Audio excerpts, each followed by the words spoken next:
नमस्कार प्रिय बंधुओं, आप सभी का स्वागत है इस आध्यात्मिक रहस्य यात्रा में, जहां आज हम सुनने जा रहे हैं एक ऐसी कथा जिसे इतिहास ने छिपा लिया और जो अब तक आपसे अनकही रही।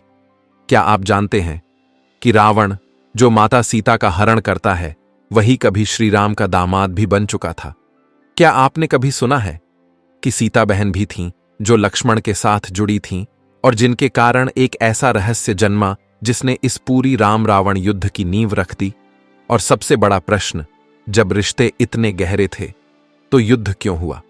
यदि रावण श्री राम का दामाद था और लक्ष्मण उनके समधी थे, तो फिर युद्ध का कारण क्या था? यह कहानी किसी कल्पना पर आधारित नहीं, बल्कि उन पुरातन ग्रंथों से ली गई है जिन्हें समय ने भुला दिया, पर सत्य ने कभी झुठलाया नहीं। आज हम जानेंगे कि रावण कैसे बना, श्री राम का दामाद सीता की बहन कौन थी और कहां खो गई।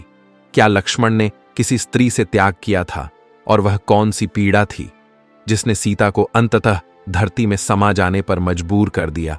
बंधुओं, यह केवल एक पौराणिक कथा नहीं, यह त्याग, प्रेम और धर्म की वह गाथा है जो युगों तक गूंजेगी। तो आइए रामायण के उस पन्ने को खोलते हैं जिसे आज तक दुनिया ने अनदेखा किया। यदि राम रावण के दामाद थे, तो क्या फिर उन्होंने अपने ससुर से युद्ध किया? और यदि सीता लक्ष्मण की बहन थीं, तो वह उनकी भाभी कैसे बनी? यह कोई मनगढ़ंत बात नहीं, बल्कि एक ऐसी कथा है जो हमारे आर्षियों मुनियों की परंपरा में मौन रूप से बहती रही है और अब आपके सामने प्रकट हो रही है। कृपया ध्यान दें, इस कथा को अधूरा छोड़ना पाप तुल्य माना गया है, अतः इसे पूर्ण श्रद्धा से अंत तक सुनें। और यदि आप सच्चे हृदय से राम के भक्त हैं, तो नीचे प्रेम से लिखें, जय श्री राम। बहुत समय पहले की बात है। दुर्गावन नाम का एक ग्राम था जहां विरागदास नामक एक ब्राह्मण अपने परिवार सहित निवास करता था। वह अत्यंत निर्धन था, परंतु भक्ति में उसकी निष्ठा अटूट थी।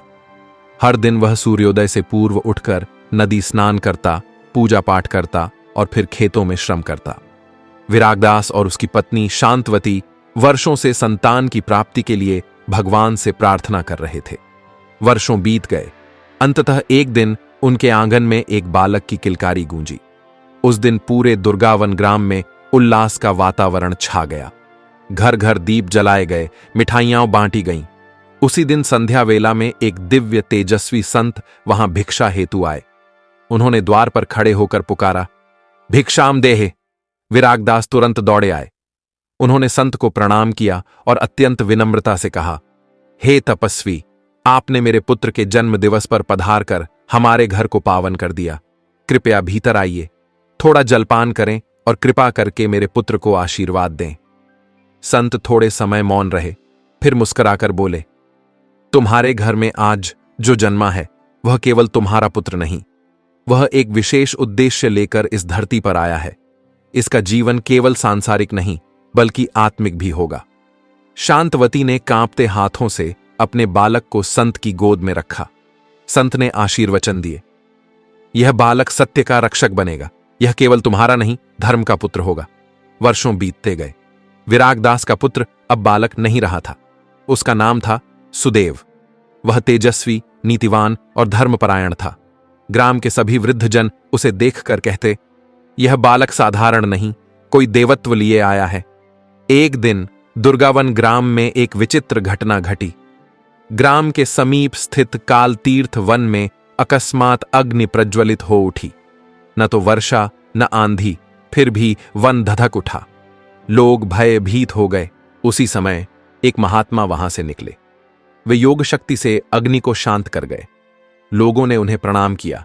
उन्होंने केवल एक वाक्य कहा, अब समय निकट है जब इस पृथ्वी पर जन्मे कुछ विशेष योगी देवताओं के मार्ग को मूर्त रूप देंगे। वह समय अब दूर नहीं।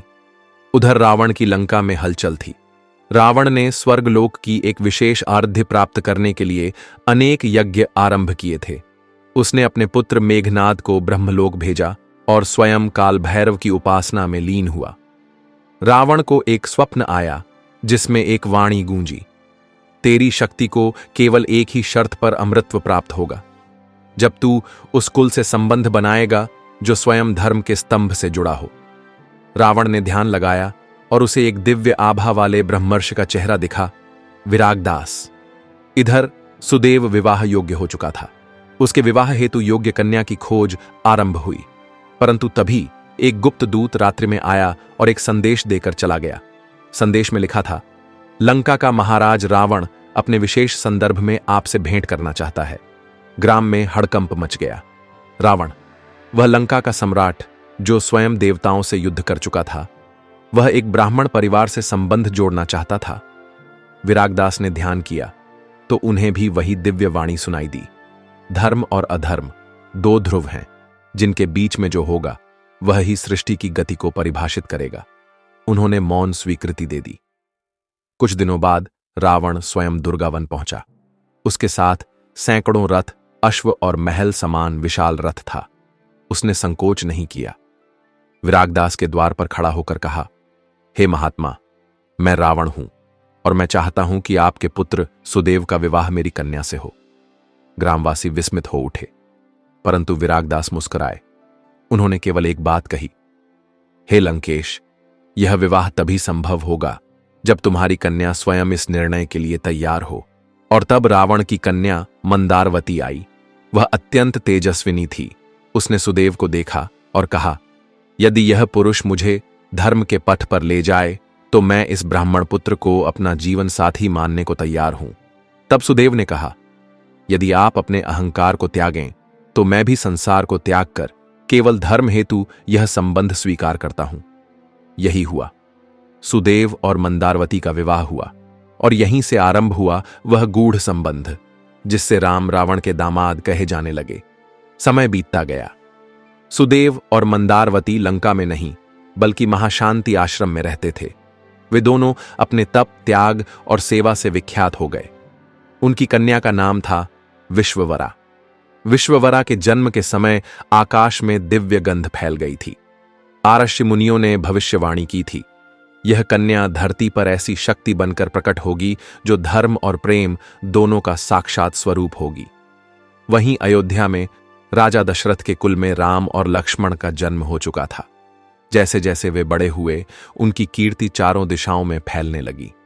अब कथा मोड़ लेती है विश्ववरा, जो रावण की नातिन थी और सुदेव मंदारवती की पुत्री, बचपन में एक विचित्र संयोगवश जनकपुरी में राजा जनक के महल में पहुंची।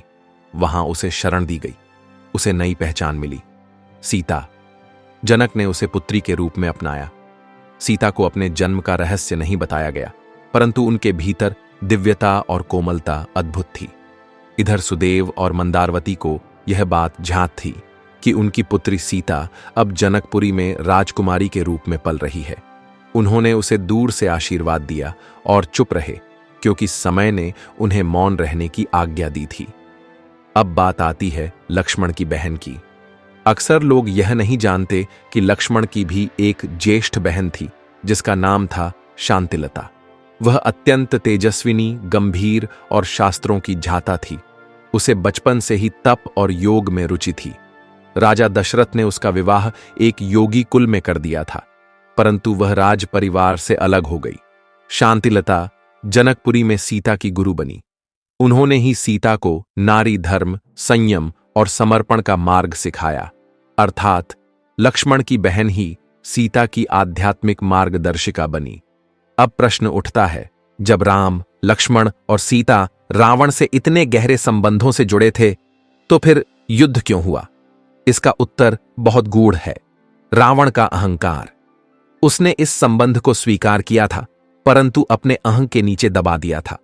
जब वह सीता को हर कर लंका ले गया, तो वह केवल एक नारी का हरण नहीं था, वह अपने ही दामाद और नातिन के अधिकारों का भी हनन था। सीता ने रावण को बार बार स्मरण कराया, मैं केवल राम की पत्नी ही नहीं, तेरी पुत्री की पुत्री भी हूं। परंतु रावण ने अहंकार में यह बात अनसुनी कर दी। यही था कारण कि राम ने युद्ध किया। एक ओर धर्म था और दूसरी ओर अहंकार। रक्त के रिश्ते नहीं, धर्म का न्याय हुआ। इसीलिए कहते हैं, रावण राम का ससुर होते हुए भी राक्षस बन गया और लक्ष्मण की बहन होते हुए भी सीता धर्म की देवी बनी रही। लक्ष्मण की बहन शांतिलता, जो अब एक तपस्विनी और सीता की गुरु बन चुकी थी, जनकपुरी में बैठी थी। जब समाचार आया राम और रावण के बीच घोर युद्ध प्रारंभ हो चुका है। उनकी आंखें बंद थीं, पर भीतर का दृश्य स्पष्ट था। रक्त, अस्त्र, आकाश में उड्डती हुई अग्नि और धर्म की पुकार। लंका की भूमि कांप उठी। रावण, जो दशानन था, अब केवल एक क्रुद्ध पिता और अपमानित राजा बन चुका था। उसने सब भुला दिया था कि सीता उसकी नातिन है, कि राम उसका दामाद है। उसे केवल अपनी हारी हुई प्रतिष्ठा दिख रही थी। राम ने युद्ध का आह्वान किया। विभीषण, जो रावण का छोटा भाई था, धर्म के पक्ष में राम के साथ आ खड़ा हुआ। उसने राम को रावण की मृत्यु का रहस्य बताया कि रावण की नाभि में अमृत है और जब तक वह सुरक्षित है, रावण को कोई नहीं मार सकता। राम ने अपनी दिव्य दृष्टि से सुदर्शन चक्र को आमंत्रित किया। जैसे ही रावण रणभूमि में अकेला पड़ा, राम ने धनुष उठाया और एक दिव्य बाण से उसकी नाभि पर प्रहार किया। रावण भूमि पर गिर पड़ा। लंका की धरती गूंज उठी। राम राम राम। रावण के अंतिम क्षण आ गए थे। राम उसके पास पहुंचे। रावण ने धीरे से आंखें खोलीं और कहा, मैं जानता हूं तू कोई साधारण मानव नहीं, तू स्वयं धर्म का साक्षात रूप है। मैंने जिस स्त्री का हरण किया वह मेरी ही रक्त से उत्पन्न नातिन थी और तू मेरा दामाद। फिर भी मैंने अहंकार में यह सब भुला दिया। उसकी आंखों से आंसू बहने लगे। हे राम, मुझे क्षमा कर देना। मेरी यह हार मेरे अधर्म की हार है। मैं चाहता हूं कि तू मेरा अंत करके इस संसार को धर्म का मार्ग दिखा दे। राम ने उसकी अंतिम बात सुनी और उसके सिरहाने खड़े होकर कहा, हे रावण, तू विद्वान था, परंतु ज्ञान तेरे भीतर अहंकार के नीचे दब गया। मैं तुझे नहीं, तेरे भीतर के अधर्म को मार रहा हूं। अब जा, अपने कर्मों के अनुसार गमन कर। रावण ने अंतिम बार जय श्री राम कहा और प्राण त्याग दिए। लंका की भूमि शांत हो गई। सीता, राम और लक्ष्मण तीनों ने अग्नि की शुद्धि में भाग लिया। लंका के युद्ध के बाद सब कुछ शांत लग रहा था, पर यह केवल बाहरी शांति थी। अभी भीतर बहुत कुछ अशांत था। सीता का मन, जो रावण की अशोक वाटिका में बंदी रहने के बाद भी अपराजित था, अब एक ऐसे प्रश्न से जूझ रहा था जो पूरी अयोध्या को हिला सकता था। राम, जिनकी मर्यादा की एक एक सांस धर्म से बंधी थी, अब एक राजा थे। राजा के लिए प्रजा का मत ही सर्वोपरि होता है और प्रजा में अब प्रश्न थे सीता की पवित्रता पर, उसकी मर्यादा पर। उस दिन शांतिलता ने राम से एकांत में कहा, हे राम, समय का चक्र अजीब है। तू रावण का दामाद होकर भी उससे युद्ध कर चुका है और अब तू उस स्त्री की अग्नि परीक्षा लेना चाहता है जो रावण की नातिन होकर भी तुझसे कभी विचलित नहीं हुई। राम की आंखें भर आईं, पर उन्होंने केवल इतना कहा, मैं पति के रूप में सीता पर संदेह नहीं करता, पर राजा के रूप में मुझे धर्म की रक्षा करनी होगी। अग्नि परीक्षा हुई। सीता ने अग्नि में प्रवेश किया और जब अग्निदेव ने स्वयं प्रकट होकर कहा, सीता पूर्णतः पवित्र है, वह अग्नि की ज्वाला से नहीं, तप की शक्ति से चमक रही है, तब राम की आंखों से अश्रुधारा बह निकली। परंतु कथा यहीं नहीं रुकी। कुछ समय बाद सीता गर्भवती हुई। प्रजा के कटु शब्द और समाज के कड़वे संकेत राम के हृदय को अंदर से तोड़ने लगे। फिर एक दिन राम ने लक्ष्मण से कहा, उसे आश्रम पहुंचा दो जहां शांतिलता तप कर रही है। अब सीता को वन में रहना होगा, एक रानी नहीं, तपस्विनी बनकर। लक्ष्मण ने उस आज्ञा को कांपते हुए स्वीकार किया और जब सीता को झांत हुआ कि वह वनवास नहीं, त्याग किया जा रही है, तो उन्होंने कुछ नहीं कहा। उन्होंने केवल आकाश की ओर देखा और बोली, हे प्रभु, यह भी तेरी लीला है। यदि यह मेरा अंतिम त्याग है तो मैं उसे भी स्वीकार करती हूं। शांतिलता ने आश्रम में सीता का स्वागत किया। वहीं उन्होंने सीता को एक भविष्यवाणी सुनाई, हे विदेह नंदिनी, तेरा यह त्याग व्यर्थ नहीं जाएगा। तेरे पुत्र जब राम के समक्ष आएंगे तब धर्म और प्रेम का अंतिम निर्णय होगा और तेरे आंचल की पीड़ा संपूर्ण पृथ्वी सुनेगी। समय बीता। सीता के गर्भ से 2 दिव्य पुत्र जन्मे, लव और कुश। उन्हें शांतिलता और अन्य आर्षियों ने शिक्षा दी और जब समय आया उन्होंने राम के समक्ष अपने अस्तित्व की घोषणा की। परंतु अंत में जब सीता ने सबको सत्य बता दिया कि वे ही राम की पत्नी हैं, लव कुश की माता हैं, तब उन्होंने धरती से कहा, हे धरती माता, यदि मैं सच्ची हूं तो मुझे अपने अंक में समा ले। और सीता वहीं धरती में समा गईं। राम की आंखों से आंसू बह निकले। शांतिलता दूर खड़ी थीं। उन्होंने धीरे से कहा, लीला पूर्ण हुई। अब धर्म और त्याग दोनों अमर हो चुके हैं। यह कथा यहीं समाप्त नहीं होती बंधुओं। यह तो उस अमर प्रेम और त्याग की गाथा है जो युगों युगों तक गूंजती रहेगी। राम का वनवास, सीता का त्याग, लक्ष्मण का समर्पण और रावण का पतन, सब एक ही सूत्र में बंधे थे, धर्म की स्थापना। इसी के साथ समाप्त होती है यह दिव्य कथा, जो केवल कथा नहीं बल्कि एक दीपक है जो हमारे अंतःकरण को प्रकाश देता है। प्रिय दर्शक बंधुओं, यदि आपने इस कथा को अंत तक सुना तो निश्चय ही आपके अंतर्मन में कुछ हिला होगा, क्योंकि यह कोई साधारण कहानी नहीं थी। यह उन भावनाओं की गूंज थी जो धर्म, प्रेम और त्याग के बीच उठती है। इस कथा ने हमें यह सिखाया कि रिश्तों की गहराई केवल खून से नहीं बल्कि कर्म, मर्यादा और नीयत से बनती है। हमने देखा कैसे रावण जैसा विद्वान अपने अभिमान के कारण विनाश का पात्र बन गया, और कैसे राम, लक्ष्मण और सीता धैर्य, सहनशीलता और धर्म के प्रतीक बनकर युगों युगों तक अमर हो गए। बंधुओं, कभी किसी के त्याग को उसकी कमजोरी मत समझिए, क्योंकि त्याग वही करता है जिसके पास सहन करने की शक्ति होती है। जो व्यक्ति सत्य और धर्म के पथ पर चलता है, समय चाहे जैसा भी हो, अंत में विजय उसी की होती है।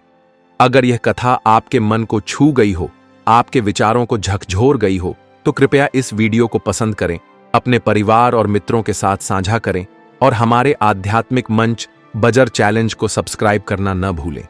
आपका एक छोटा सा समर्थन हमारे लिए एक बड़ी प्रेरणा बन जाता है। हर हर महादेव। जय श्री राम।